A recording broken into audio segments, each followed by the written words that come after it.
dan kita akan dapatkan motivasi dari presiden direktur kita. Namun kita sambut dengan semangat yang antusias.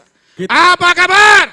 Alhamdulillah, bahagia, jadi pemenang. Hadi! Sukses, sukses, sukses. Hadi! Sukses, sukses, sukses. Siapa yang sukses? Tomida. Siapa yang sukses? Tomida. Mau sukses? Gasito. Mau sukses? Gasito. Sambut presiden kita Pak Haji Agus Subianto dengan tepuk tangan yang meriah.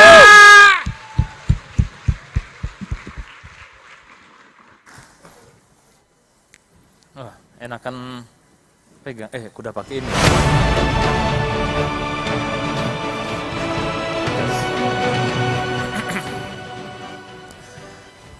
Bismillahirrahmanirrahim. Assalamualaikum warahmatullahi wabarakatuh. Alhamdulillahi rabbil alamin. Wabihi nasta'inu ala umrid dunya waddin. Wassalatu wassalamu ala asyrafil anbiya'i wal mursalin Sayyidina wa maulana Muhammadin wa ala alihi wa sahbihi ajma'in amma ba'd. Yang kami hormati dan muliakan Presiden Sales sekaligus PLC Bapak Wisnu Adiputra. Kemudian hadir juga masih di ruangan pembina sales Bapak Firly Ramli serta Pak Husni jauh-jauh dari Bandung yang sering tampil bur kita, dan yang saya kagum dari beliau ini adalah keluarganya, adiknya, kakaknya sampai keluarganya itu membina HNI sekaligus pesantren-pesantren yang bermanfaat buat umat. Aplaus buat beliau. Yang kami hormati Bu Dewi Larasati, Bu Aidah Liawati, segenap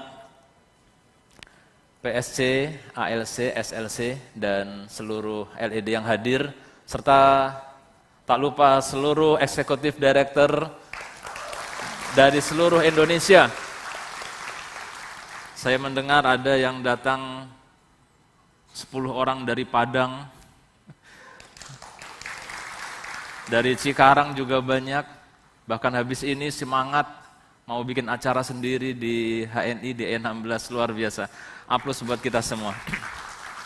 Bapak Ibu sekalian, dan juga tak lupa kepada segenap panitia yang telah luar biasa, dan MC kita yang luar biasa strong. Strongnya tadi keluar nggak strongnya? Belum keluar, nanti harus keluar. Kemudian komandan kita Panglima Khalid Nawawi. Bapak Ibu sekalian, saya pada hari ini ahlan Pak Firly Ramli. Aplaus buat beliau. Pada hari ini saya melihat Anda semua ini, saya terkenang seperti melihat pasukan Khalid bin Walid. Apalagi Khalid An-Nawawi ada di depan tadi kan. Masya Allah. Saya seperti melihat pasukan Saifuddin Qutus yang siap, tadi diceritakan juga, berhasil mengalahkan pasukan Mongol. Luar biasa. Dan saya melihat Anda semua wajah-wajahnya begitu semangat, auranya begitu positif. Insya Allah kita yakin ke depan kejayaan HNI dan kita bersama itu akan kita raih, insya Allah. Bapak Ibu sekalian rahimakumullah, kita sekarang berada sudah di bulan Zulqa'dah. Saya sedikit mengingatkan sebelum saya melanjutkan acara bahwa Zulqa'dah ini merupakan salah satu dari bulan haram, bahkan merupakan bulan haram pertama yang berturutan, Zulqa'dah, Zulhijjah, dan Muharram, dan satu lagi adalah bulan Rajab yang berada di menjelang Sya'ban. Maka saya mengingatkan bahwa marilah kita pada saat ini bulan yang istimewa, kita tingkatkan amal ibadah kita, dan kemudian juga kita jauhi dosa maksiat, karena pada bulan haram, bulan-bulan haram ini pahala dilipat gandakan, dan juga dosa dan maksiat kita itu juga dilipat gandakan sanksinya atau hukumannya. Dan semoga Allah Subhanahu wa taala memberkahi kita. Kita sebentar lagi, sekarang tanggal berapa? 12 Dzulqa'dah. Ingat ada Ayyamul Ashr, hari yang 10. Ini sering lupa diingatkan. Padahal Rasulullah SAW bersabda bahwa ma min ayyamin al-amalus soleh, tidak ada amal soleh pada hari-hari yang lain itu lebih utama, ahabbu ilallahi min hadhil ayyam, lebih Allah cintai daripada hari-hari ini, yakni Yaumul Ashr, tanggal 1 Zulhijjah sampai 10 Zulhijjah. Kemudian sahabat bertanya, yaqul mal jihadu fisabilillah, apakah juga lebih baik daripada jihad fisabilillah? Kata Rasulullah, mal jihadu fisabilillah, juga dibandingkan jihad fisabilillah, illa rajulun, kecuali kalau ada seseorang yang dia keluar binafsihi wa malihi, dengan harta dan nyawanya, kemudian kembali dengan tidak membawa apa-apa, sudah tidak punya nyawanya dan tidak punya hartanya, baru seimbang. Berarti mari kita saat ini memanfaatkan hari-hari di bulan haram ini, khususnya 1 sampai 10 Zulhijjah nanti dengan ibadah yang sebanyak-banyaknya, yang sebaik-baiknya. Itu kalau kita kaji, sampai-sampai para ulama mengkaji mana lebih utama, Ayyamul Ashr atau Ashrul Awakhir Ramadan, sampai demikian.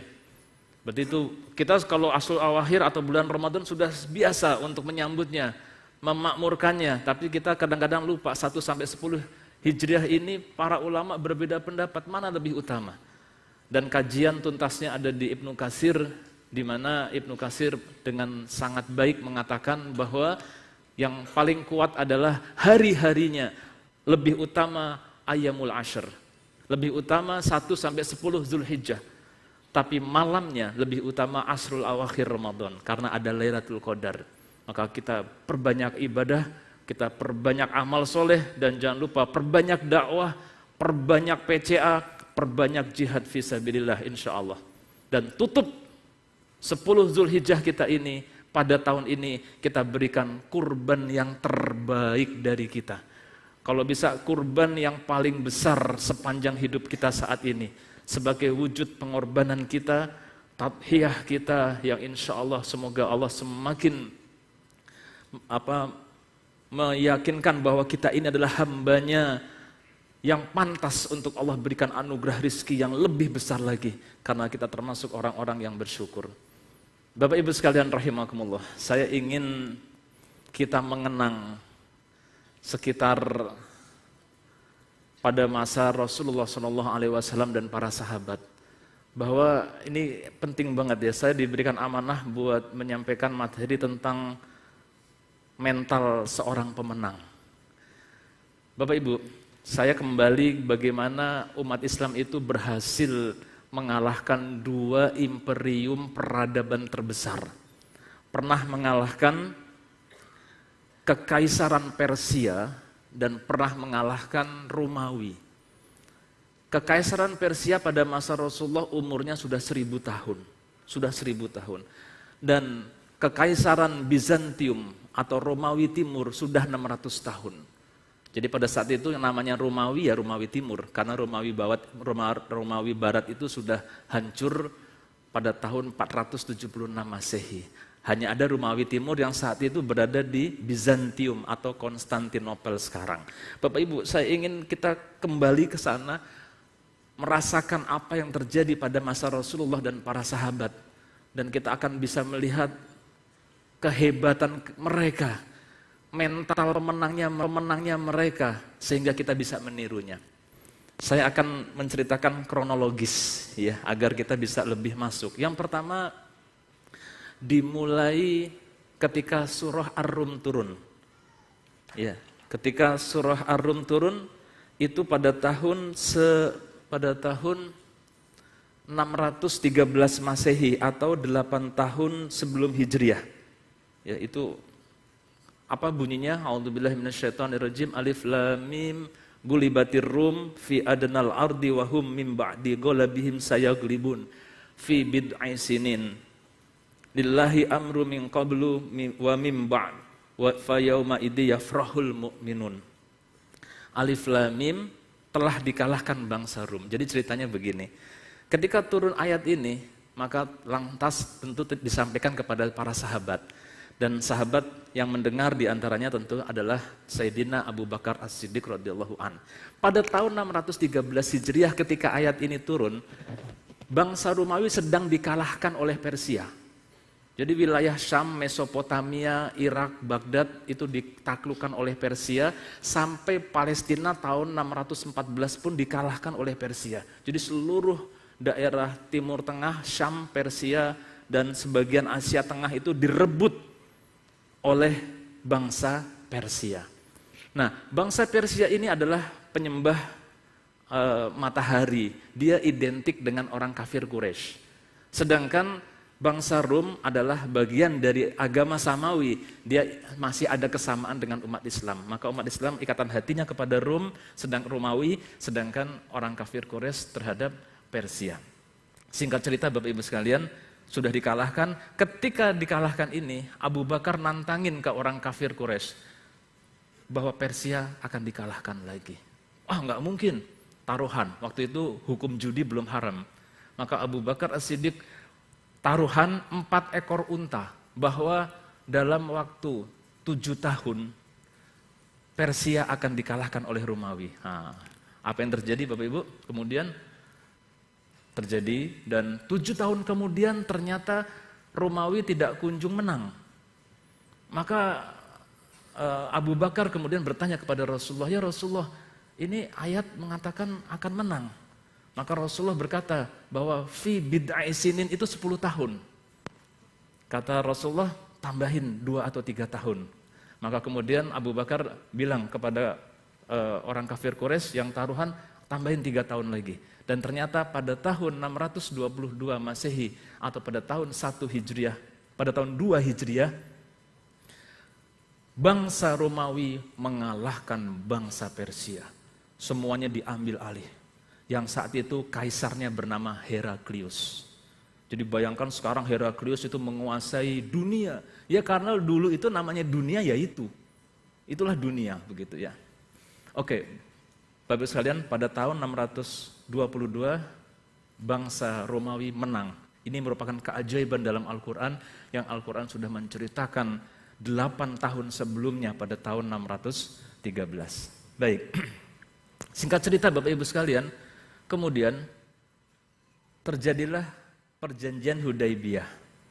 Saya nggak bahas sirahnya karena akan panjang lebar, intinya adalah perjanjian Hudaibiyah dianggap merugikan umat Islam. Tapi ada yang menguntungkan. Yang menguntungkan adalah pada saat itu, pada saat setelah perjanjian Hudaibiyah, umat Islam tidak boleh dilarang untuk berdakwah kemanapun. Masyarakat dibebaskan untuk membicarakan Islam. Dan kesempatan ini Rasulullah gunakan untuk mengirim utusan ke seluruh kerajaan, ke seluruh imperium yang ada pada saat itu. Rasulullah kirim ke Persia, Rasulullah kirim ke Romawi, Rasulullah kirim kemanapun. Ketika mengirim ke Romawi, utusan diterima oleh Heraklius langsung. Dan setelah di-challenge, ditanya, ternyata jawabannya benar sesuai dengan nubuat yang... Karena terakhir dia bertanya kepada utusan dari Rasulullah SAW, apakah yang engkau katakan itu benar? Kami tidak berdusta, wahai Kaisar. Kalau yang kau katakan benar, maka tidak lama lagi nabimu akan menguasai tempat ini. Kalau yang kau katakan benar, maka tidak lama lagi nabimu akan menguasai tempat ini. Padahal si Heraklius itu baru mengalami kemenangan yang gilang gemilang. Ya Bapak Ibu sekalian, luar biasa kan? Tapi karena Heraklius tidak mau kehilangan muka terhadap pembesar-pembesarnya, dia menolak untuk beriman. Tapi dikirimi hadiah-hadiah yang sangat banyak. Oke, itu Heraklius. Utusan yang lain juga di wilayah Romawi Bizantium, tapi di situ ada raja-raja kecil yang penguasanya adalah raja-raja Arab Kristen dari Bani Ghazaniyah. 2 atau 3 utusan dibunuh bahkan dimutilasi oleh Al-Ghazaniyah yang berada di bawah kekuasaan Bizantium. Dia tunduk kepada Bizantium. Hal ini menimbulkan kemarahan Bapak Ibu sekalian dari kaum muslimin karena utusannya dibunuh. Maka umat Islam harus bikin perhitungan. Bapak Ibu, sekarang kita bayangkan kondisi Madinah saat itu, Mekah saja belum dikuasai. Betul enggak? Bahkan di Madinah masih banyak orang munafik, banyak orang Yahudi, belum solid. Tapi bagaimana coba seorang sahabat dan Rasulullah yang berada di Madinah siap untuk menantang penguasa saat itu, yang tentu kekuatannya secara matematis, secara logika bukan tandingan. Maka mereka memutuskan untuk berperang. Untuk kita balas dendam terhadap pembunuhan utusan dari kaum muslimin. Maka terjadilah yang namanya perang Mu'tah. Jangan Mu'tah, bukan Ain, ya, Mu'tah. Ghazwah Mu'tah. Bapak Ibu sekalian, Ghazwah Mu'tah ini Masya Allah. Disinilah terjadi keajaiban Bapak Ibu. Terjadilah keajaiban yang sangat luar biasa. Awal dari keajaiban, kita perlu agak mempelajari, mengamati perang Ghazwah ini. Jadi perang Mu'tah ini adalah perang yang sangat luar biasa. Dan ini dicatat oleh sejarah dan mungkin tidak pernah terjadi dimanapun. Karena apa? 200.000 pasukan Bizantium dikalahkan oleh 3.000 pasukan Muslim. Rasulullah saat itu mengirim 3 orang terbaiknya, yaitu Zaid bin Harithah, Muhajirin, Ja'far bin Abi Thalib, Muhajirin, dan Abdullah bin Rawahah, Ansor, menjadi pemimpin. Jadi kalau satu terbunuh, digantikan yang lain. Bapak Ibu, ketika pasukan sudah berangkat, baru dapat kabar, ternyata pasukan Bizantium menyiapkan 100.000 pasukan. Dan ternyata pasukan Arab Kristen dan juga sekutu-sekutunya menyiapkan 100.000 lagi. Berarti 200.000. Tapi lihat, kemudian pasukan berkoordinasi. Gimana nih, 3.000 kok lawan 200.000? Apa kita perlu minta bantuan ke pusat? Tapi luar biasa, Sayyidina Abdullah bin Rawahah mengatakan, yang kita carikan syahid. Inilah yang sudah menanti di depan kita. Jangan kita minta bantuan, kita hadapi mereka. Dan para sahabat setuju, luar biasa. Singkat cerita, Bapak Ibu sudah bisa baca sendiri, terjadi pertarungan yang secara logika tidak seimbang. Dan komandan pertama, yaitu Zaid bin Harithah radhiyallahu an, terbunuh. Maka bendera pasukan dipegang berikutnya oleh Ja'far bin Abi Thalib. Beliau berperang sambil memegang panji, ditebas tangan kanannya putus, dipegang pakai tangan kiri. Terus berperang, ditebas lagi tangan kiri putus, dijepit pakai kaki. Kemudian ditebas lagi sampai kemudian akhirnya beliau syahid. Dan ketika jenazahnya dilihat tidak kurang ada 90 tusukan pisau, tombak, pedang pada tubuh Sayyidina Ja'far bin Abi Thalib, luar biasa. Lantas kemudian panji dipegang oleh sahabat Abdullah bin Rawahah. Beliau berperang dengan gagah berani, juga mengalami syahid. Dan akhirnya kemudian sudah 3 yang diamanahkan sudah nggak ada, maka pasukan bersuro, ditunjuklah seorang yang baru masuk Islam yang bernama Khalid bin Walid, Khalid An-Nawawi. Ini dia.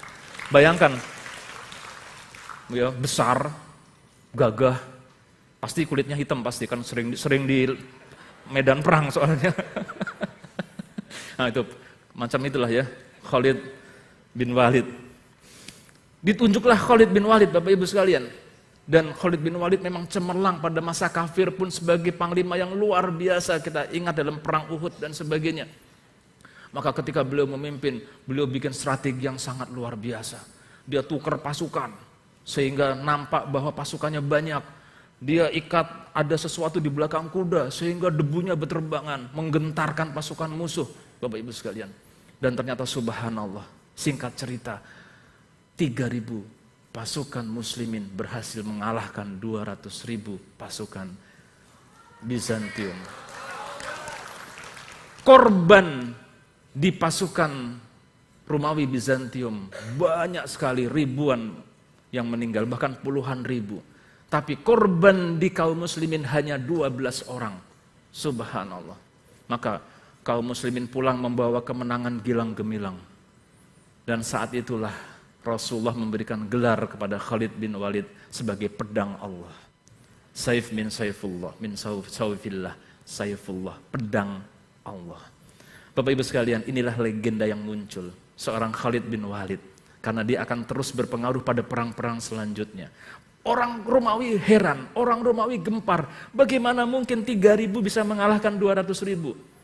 Raja Heraklius marah. Ahlan, Pak Fesa, Fadl. Ya, Raja Heraklius marah. Kok bisa 3.000 mengalahkan 200.000? Maka kemudian Heraklius mengumpulkan kembali pasukan. Sehingga tadi 602 tanggal 5 Hijriah sekitar 626-627, nggak lama tahun 629 Heraklius menyiapkan 300.000 pasukan gabungan sekutu. Inilah yang dikenal dengan Perang Tabuk. Ya, tujuannya apa? Balas dendam terhadap kekalahan Perang Yarmuk. Yang kedua, karena mereka melihat kemarin masih kecil saja sudah hebat perangnya. Gimana kalau semakin besar? Ini membahayakan. Maka sebelum pasukan muslimin tambah kuat harus dihabisi lebih dahulu. Maka dia kumpulkan pasukan yang lebih besar lagi dalam Perang Tabuk. Rasulullah bersama sahabat menerima isu bahwa orang Bizantium akan menyerang Madinah. Pada saat itu ada terjadi kegalauan di kalangan kaum muslimin. Ya, sampai Rasulullah tidak menemui istrinya selama 1 bulan pada saat tersebut. Tapi kemudian dapat informasi bahwa ada sekian ratus ribu pasukan, sudah kebaca petanya. Rasulullah berkata, jangan sampai mereka datang ke Madinah, kita yang akan menyerang mereka. Bapak Ibu, itu masih baru, masyarakat baru terbentuk, semenanjung Arab pun belum bersatu, ya, Mekah belum disatukan. Dan Rasulullah langsung memimpin perang pada saat tersebut. Ketika perang Mu'tah, Rasulullah tidak memimpin perang. Tapi dalam perang Tabuk, Rasulullah berangkat. Bapak Ibu tahu Tabuk di mana? Tabuk itu adalah 700 km di utara Madinah. Dan pada saat itu pas sedang musim panas yang amat sangat luar biasa. Maka dikumpulkanlah pasukan terbesar. Ini merupakan pasukan terbesar pada masa Rasulullah. Dan ini adalah perang terakhir Rasulullah yang Rasulullah ikut. Maka 40.000 pasukan berhasil dikumpulkan. Dan tantangan berikutnya adalah keterbatasan amunisi, akomodasi, onta dan lain-lain. Dikumpulkan. Saat inilah kita mendengar kisah bagaimana Sayyidina Abu Bakar radhiyallahu an menginfakkan seluruh hartanya. Ya, bisa menandingi Umar yang separuhnya, Utsman yang menginfakkan begitu banyak. Semua mengeluarkan hartanya pada saat ini karena ini adalah menentukan masa depannya umat Islam. Angkutan Bapak Ibu, 1 unta hanya bisa untuk memfasilitasi 18 orang. Betapa minimnya. Udah gitu terbatas. Unta yang terbatas seringkali di perjalanan terpaksa disembelih untuk diambil airnya. Ini adalah perjalanan yang begitu berat. Dan ketika di utara ini, pasukan Bizantium, Heraklius berkata, udah nggak mungkin manusia bisa sampai ke Tabuk. Karena musim panasnya, onta saja mati, nggak mungkin ada manusia bisa sampai ke Tabuk. Begitu mereka berpikir. Tapi tiba-tiba mereka terhenyak, kaget. Karena pasukan kaum muslimin sudah berada di Tabuk. Subhanallah. Apa yang terjadi? Ngeper, ini bukan manusia. Ini pasukan jin, ini pasukan legenda, ini pasukan yang gak pernah kalah. Muncullah legenda karena pemimpinnya Khalid bin Walid. Dia yang punya pedang dari Tuhan, pedang dari Allah, pedang dari langit, gak mungkin dikalahkan. Ini onta gak bisa sampai sini, manusia kok bisa sampai? Gak mungkin terjadi. Mereka mundur, mereka kabur dan menawarkan memberikan upeti. Sampai di tempat tersebut sudah gak ada pasukan Bizantium. Malah Rasulullah dan para sahabat berunding dengan kabilah-kabilah Nasrani di situ. Mereka tunduk kepada kekhalifahan dan membayar jizyah. Ditunggu sampai 10 hari, tidak ada kabar berita. Akhirnya mereka pulang membawa kemenangan. Ini Khalid bin Walid, Khalid kita ini, panas dia. Kita kejar sampai sana. Kita habisi mereka sekaligus. Kata Rasulullah, perang dengan Romawi masih akan terjadi lagi. Sabar, kita sekarang sudah cukup, pulang dulu. Oke, singkat cerita, 2 kali pertemuan kita memenangkan dalam perang Mu'tah, dan yang kedua perang Tabuk. Tahun 629 Masehi. Bapak Ibu, kita tiba pada saat yang sangat menegangkan yang namanya perang Yarmuk. Ini perang yang subhanallah lebih fenomenal lagi. Kenapa? Pasukan mereka lebih kuat lagi. Dan pasukan kaum muslimin saat itu sudah tidak ada Rasulullah SAW. Ya, perang Yarmuk yang sangat luar biasa Bapak Ibu sekalian.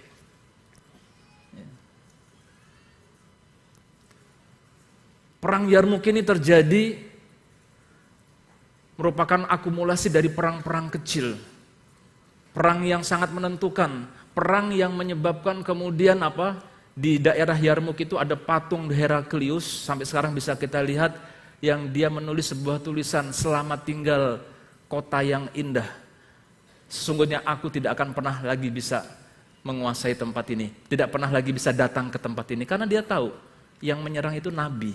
Kalau Nabi sudah masuk, dia nggak akan bisa merebutnya kembali. Perang Yarmuk Bapak Ibu sekalian yang sangat luar biasa, sangat fenomenal sekali. Kenapa di situ? Terjadi sebuah hal yang sangat luar biasa. Pasukan kafir Bizantium, ini walaupun pasukannya kecil, pasukan yang nggak terkalahkan. Jadi mental mereka sudah mental kalah. Kenapa? Ada dalam bayangan mereka ada namanya Khalid bin Walid yang pedangnya dari langit, yang nggak mungkin dikalahkan. Yang ketika mereka datang sudah menimbulkan ketakutan yang amat sangat luar biasa. Nanti saya akan putarkan cuplikannya, siap-siap ya tim media ya. Kita putarkan cuplikannya. Saya ceritakan dulu agar kita bisa lebih menikmati. Bagaimana pada saat itu seorang adik daripada siapa? Adik daripada Heraklius yang bernama Georgius Theodorus atau Jurja. Dia masuk Islam pada saat tersebut. Jadi ketika ada perang-perang kecil sebelum perang Yarmuk, biasa dalam perang itu selalu ada duel dulu kan. Nah ini Jurja ini nantang Khalid bin Walid agar bisa agar duel. Dia kayak pengen mencoba sambil pengen tahu siapa sih Khalid bin Walid dengan pedang Allahnya itu. Maka ketika dia mau duel, dia malah ngobrol. Dalam kisah sempat ada satu lemparan tombakan, meleset, kemudian dia ngobrol. Kata Jurja, kata Georgius Theodorus, dia mengatakan, "Engkau Khalid bin Walid?" "Ya." "Apakah engkau benar punya Tuhan dari langit?" Kata siapa? Khalid bin Walid, "Tidak benar." "Bagaimana ceritanya?" "Sungguh telah datang kepada kami Nabi. Sebagian dari kami membenarkan dan sebagian mendustakan. Dan saya pada saat tersebut termasuk orang yang mendustakan. Namun kemudian setelah saya melihat tanda-tanda kenabian semakin jelas, saya membenarkannya. Dan saya melihat bahwa berperang di jalannya adalah berperang karena Allah Subhanahu wa Ta'ala. Dan saya waktu itu bisa mengalahkan kamu," kata Khalid bin Walid. Maka kemudian dia bertanya, "Bagaimana dakwah yang disampaikan nabimu?" Sambil mau perang itu ngobrol. Nah, nanti kita tonton. Akhirnya singkat cerita, Jurja atau Georgius Theodorus masuk Islam. Dan ini merupakan pukulan yang sangat berat.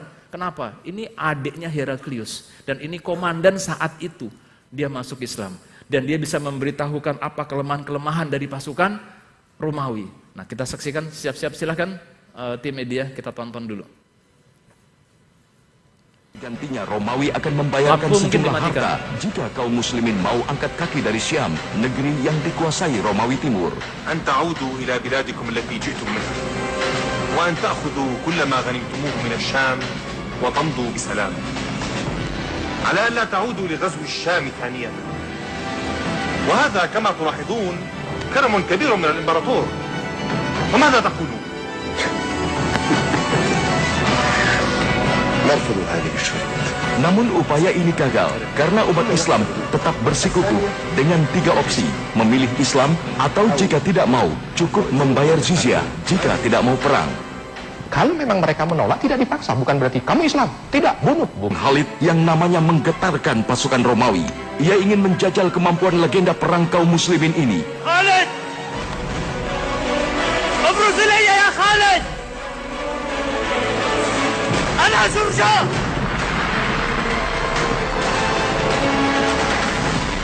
kedua panglima besar maju ke tengah lapangan. Georgios menatap Khalid bin Walid sambil menyelidiki kehebatan pemimpin muslimin ini. Dalam hatinya ia bertanya, sebenarnya apa rahasia kehebatan Walid? Apakah karena mendapatkan pedang dari Allah sehingga mendapat julukan pedang Allah? Terdorong rasa penasaran, Georgios mendekati Khalid bin Walid dan bertanya, apakah benar pedang yang dimiliki Khalid berasal dari langit, diberikan Allah Subhanahu wa Ta'ala kepadanya? يا خالد أخبرني وأصدقني. إن الله بعث نبيه فينا فدعانا فنفرنا منه ونعينا عنه ثم إن بعضنا كذبه وبعضنا صدقه فكنت في من كذب ثم إن الله أخذ بقلوبنا ونواصينا فهدانا به وقال لي رسول الله صلى الله عليه وسلم أنت سيف من سيوف الله سله الله على المشركين. يا خالد إلى ما تدعون؟ إلى شهادة أن لا إله إلا الله وأن محمدا عبده ورسوله. Kejujuran Khalid membuat Georgios semakin kagum. Sifat lembut dan rendah hati seorang panglima perang yang handal tidak mungkin seperti itu, kecuali karena didasari keyakinan agamanya yang mendalam. Georgios terus bertanya semakin dalam dan Khalid menjawab dengan jawaban yang masuk akal dan rendah hati. بالله صدقتني ولم تخدعني. بالله صدقت وإن الله ولي ما سألت عنه. علمني الإسلام.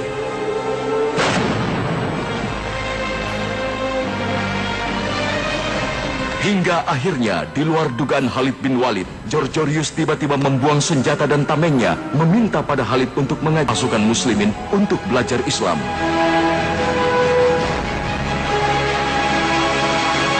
Diawali dengan bersuci dan sholat 2 rakaat, karena di tengah pertempuran, hanya itulah yang diketahui Georgios tentang Islam, dan hanya itu pula amal ibadah yang ia lakukan selama memeluk Islam. Namun keimanan sudah melekat dalam hatinya.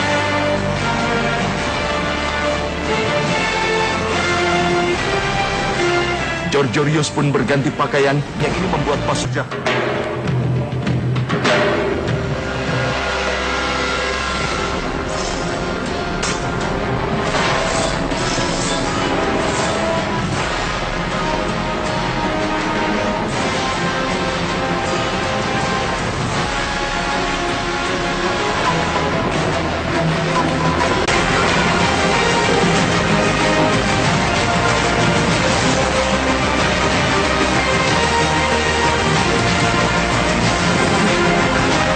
Bapak Ibu sekalian, tadi kita melihat bagaimana ketika pasukan Khalid bin Walid mau menyerang, pasukan Romawi sudah ngeper, menawarkan perdamaian, menawarkan upeti, bahwa kita nggak usah perang, kalian adalah bangsa Arab yang hidup di daerah yang gersang, hidup susah, bawa semua onta kuda kalian, kami akan penuhi dengan harta pampasan perang yang banyak. Silahkan kalian datang lagi, kami penuhi lagi. Silahkan kalian pulang, nggak usah pertumpahan darah. Karena mereka ngeper, mereka apa? Pakai perisai, menutup diri.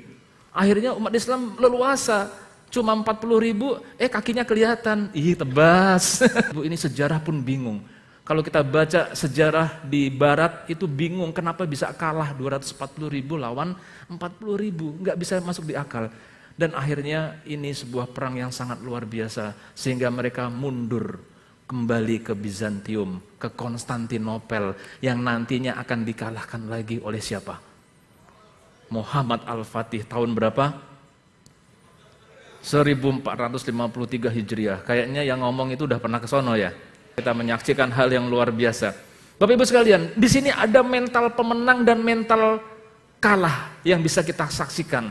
Mental pemenang ada di pihak umat Islam, ada di Khalid bin Walid. Tapi yang lebih luar biasa lagi Umar bin Khattab. Dia ingin mental pemenang itu tidak ada pada satu orang, tapi sebenarnya dari Allah Subhanahu wa Ta'ala, dari umat Islam seluruhnya, sehingga akhirnya nanti Khalid bin Walid dicopot. Tapi udah itu ntar dulu. Tapi mental kalah ini ada di orang Bizantium Romawi. Dan ternyata kita pernah dalam kondisi sebaliknya, yaitu ketika umat Islam dikalahkan oleh bangsa Mongol. Bapak Ibu, Mongol itu yang terkenal Genghis Khan. Genghis Khan punya putra-putra, dan putra-putranya dibagi kekuasaannya ada 4. Yang pertama disebut dengan kelompok utara, dia suruh menguasai Siberia sampai Eropa Timur. Yang anak kedua disuruh menguasai Timur Tengah, Persia dan sekitarnya. Anak ketiga suruh menguasai Cina sampai sebelah timur Turkmenistan. Dan anak keempat dia disuruh menguasai Turkmenistan, Asia Tengah. Lihat apa yang terjadi, kemudian Bapak Ibu kalah. Umat Islam selalu kalah. Dan pasukan muslimin tahu banget kesadisan kekejaman mereka yang tadi diceritakan. Tidak pada puncaknya pada masa Hulagu Khan ini, Baghdad dikepung. Dan sejarah mencatat Baghdad berhasil dikuasai, seluruh penduduknya dibunuh. Diawali dengan menyerah, keluarga khalifah menyerah, tapi tetap saja 10 hari kemudian dibunuh semua. Sudah dibunuh, perpustakaan dibuang ke sungai Tigris, sehingga sungai Tigris menjadi hitam warnanya. Ini dianggap sebagai bangsa yang tidak pernah kalah. Umat Islam kalau sudah dengar yang namanya Mongol datang, ketakutan yang sangat luar biasa. Lihat, tadi kemarin ketika masa Khalid bin Walid, kita memiliki sangat penting. Mental pemenang ini begitu penting kita miliki.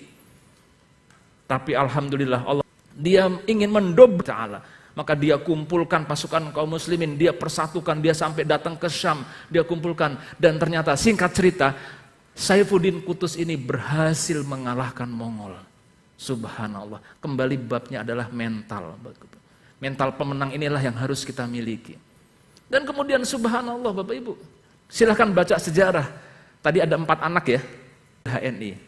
Harus berpikiran selalu meluaskan, akuisisi agen baru, merekrut agen baru. Ini seperti mengakuisisi wilayah, ekspansi wilayah. Tapi habis itu riayah, dipelihara. 2 sifat ini nggak boleh hilang. Ini adalah sifat dari pemenang. Tapi kalau status quo, diem, nggak bergerak, itu bukan mental pemenang. Dan yang kedua Bapak Ibu sekalian, seorang mental pemenang adalah orang yang pantang menyerah.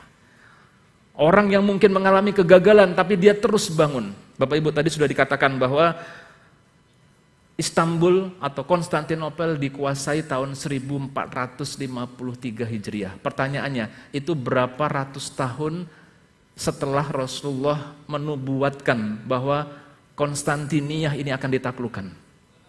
Berapa? 800 tahun. Dari tahun 620 sekian hingga tahun 1483. Pertanyaan kedua, biar kita paham. Ada berapa perang besar untuk merebut Konstantinopel? Tidak kurang dari 8 perang besar untuk merebut Konstantinopel, Bapak Ibu.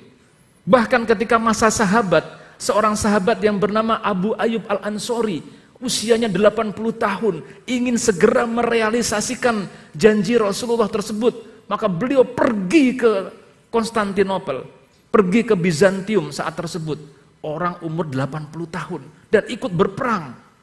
Karena Rasulullah bilang sebaik-baiknya komandan panglima adalah komandan yang menaklukkan Konstantinopel. Sebaik-baiknya prajurit adalah prajurit tersebut. Maka beliau ingin menjadi sebaik-baiknya orang. Beliau pergi 80 tahun. Sehingga beliau ketika syahid, sebelum syahid beliau berpesan, kalau aku mati, kuburkan aku di tempat terjauh, maksudnya paling dekat dengan pintu Konstantinopel. Karena arwahku biar melihat umat Islam merebut Konstantinopel. Itulah jiwa pemenang Bapak Ibu sekalian. 8 peperangan, 800 tahun untuk membuktikan janji Rasulullah SAW.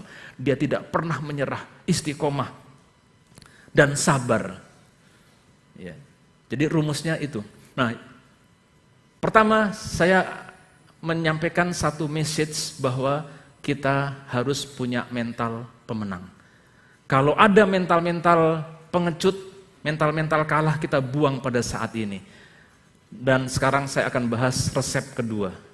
Bapak Ibu sekalian, kita ingin sukses. Kita ingin menang. Kita ingin jaya. Umat Islam harus memimpin peradaban. Kita harus memberikan kontribusi yang besar kepada UBN, bukan Ustadz Bakhtiar Nasir, bukan. Kepada umat, bangsa, dan negara, kepada UBN. Nah, Bapak Ibu sekalian, ketika kita pelajari bahwa kita tidak mungkin bisa memenangkan persaingan pertarungan karena lawan-lawan kita ini bukan lawan yang sembarangan saat ini. Bukan lawan yang mudah untuk kita taklukkan. Kenapa? Ya seperti halnya Romawi dan juga Persia. Pada saat ini lawan-lawan ini luar biasa mereka. Mereka punya backingan. Mulai dari yang kelas ecek-ecek, kelas bawahan, pasti kalau Bapak Ibu ketemu sama orang, mereka punya tuyul, mereka punya sesembahan, punya peliharaan, punya dukun, main dukun udah biasa. Dukun-dukun itu kalau mau pemilu itu laris manis. Ya kan? Udah pasti mereka punya begituan, sampai penyembah iblis itu ada pada mereka. Kita kalau keluar persaingan seperti itu Bapak Ibu sekalian. Maka kita kalau biasa-biasa saja, kita nggak mungkin menang peperangan, kita nggak mungkin menang persaingan. Apa yang harus kita lakukan Bapak Ibu sekalian? Nah ini ternyata sinkron nanti yang pertama dengan yang kedua. Ketika kita membaca dalam inaugurasi LED kemarin, Dr. Mawardi mengupas tentang surah Fussilat ayat 30-35. A'udzubillahi minasyaitonirrajim. Innal ladzina qalu rabbunallahu tsumastaqamu tatanazzalu alaihimul malaikatu alla takhafu wa la tahzanu wa abshiru bil jannati allati kuntum tu'adun. Nahnu awliya'ukum fil hayatid dunya wa fil akhirah wa lakum fiha ma tashtahi anfusakum walakum fiha ma tad'un nuzulam min ghafurir rahim. Yaitu orang-orang yang berkata innalladzina qalu rabbunallah, Rabb kami Allah, tsumastaqamu, kemudian istiqomah. Tatanazzalu alaihimul malaikatu, maka malaikat itu akan turun kepada mereka dan mengatakan alla takhafu, jangan kamu takut, wala tahzanu, jangan kamu bersedih. Nahnu awliya'ukum fil hayatid dunya wa fil akhirah. Kami Allah adalah pelindungmu, walimu, kekasihmu. Dalam hal ini maknanya pelindung. Di dunia maupun di akhirat. Maka kita tidak mungkin bisa menang persaingan tanpa bantuan dari Allah Subhanahu wa ta'ala. Nah ini intinya. Sudah punya mental pemenang pun, sudah berupaya yang terbaik pun, nggak mungkin kita bisa menang tanpa pertolongan Allah Subhanahu wa ta'ala.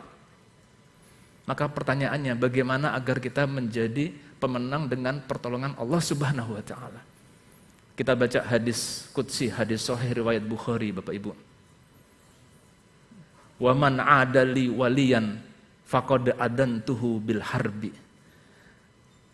Barang siapa yang memusuhi waliku, kekasihku. Ada kata wali, tadi kita lihat nahnu auliya'ukum. Aulia itu jamak dari wali. Barang siapa memusuhi kekasihku, memusuhi waliku, faqad adzantuhu bil harbi, maka sungguh aku mengumandangkan perang kepada mereka, aku Allah. Hadis qudsi. Coba siapa yang bisa mengalahkan seseorang yang sudah di backup oleh Allah? Kenapa pasukan kaum muslimin dipimpin Khalid bin Walid bisa mengalahkan 240.000? Karena di backup oleh Allah Subhanahu wa ta'ala. Para malaikat ikut berperang di dalamnya. Kita nggak mungkin bisa menang tanpa backup dari Allah.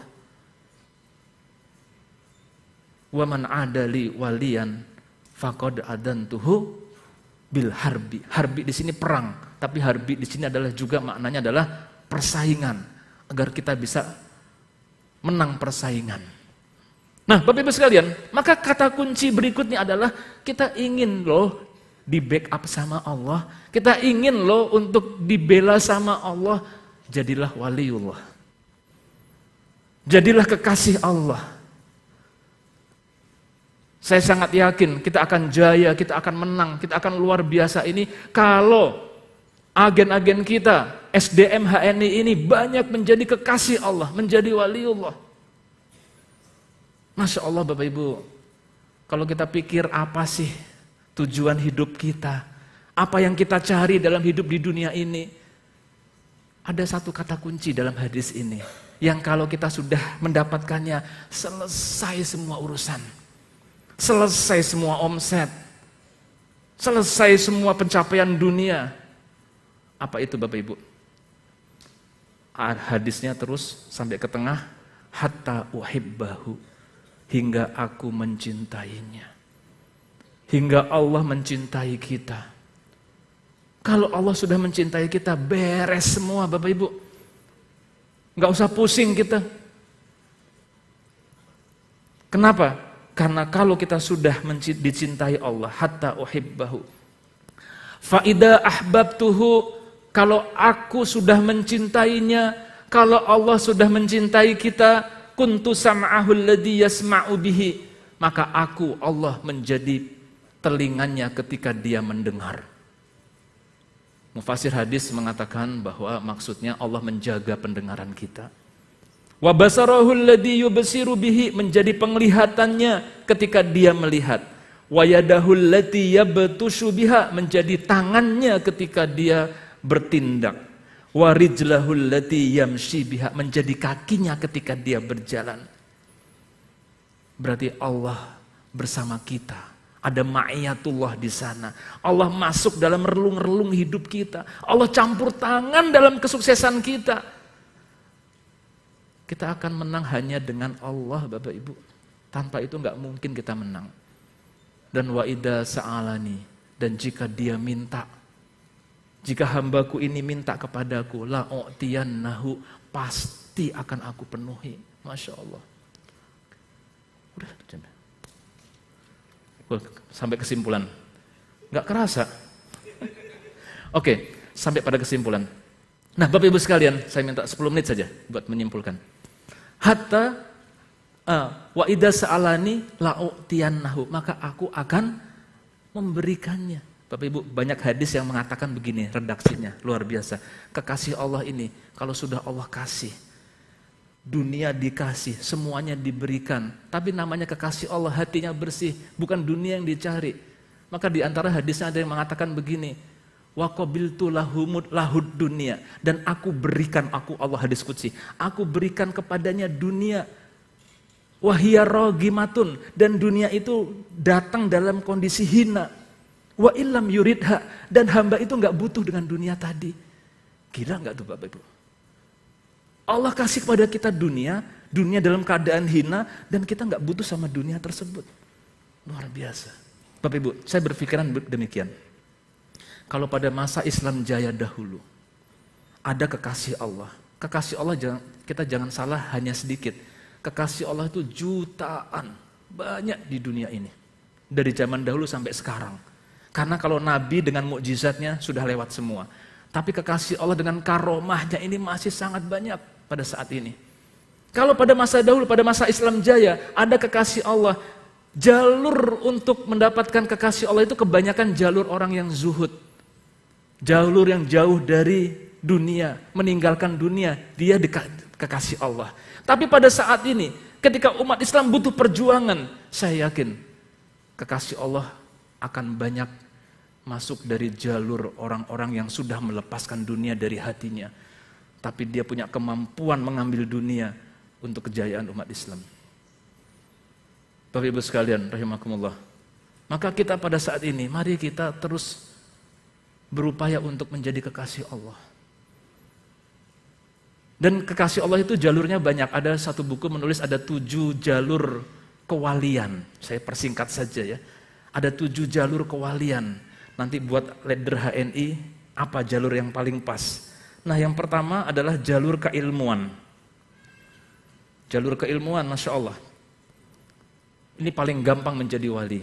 Sehingga dalam sebuah tulisannya Imam Syafi'i mengatakan, idzal lam takunil ulama'u auliya Allahi fama ala wajhil ardi mi wali. Kalau ulama itu bukan kekasih Allah, maka tidak ada waliullah di muka bumi ini. Itu paling pertama keilmuan. Yang kedua adalah kesabaran dengan musibah. Nah, ini juga banyak jalurnya. Yang ketiga yang kita sering lupa, ada jalur kepemimpinan. Profilnya siapa? Nabi Daud alaihissalam. Nabi Sulaiman alaihissalam, Nabi Yusuf alaihissalam. Dan yang paling istimewa Bapak Ibu, yang paling istimewa, yang paling sering banyak karomahnya adalah jalur perjuangan.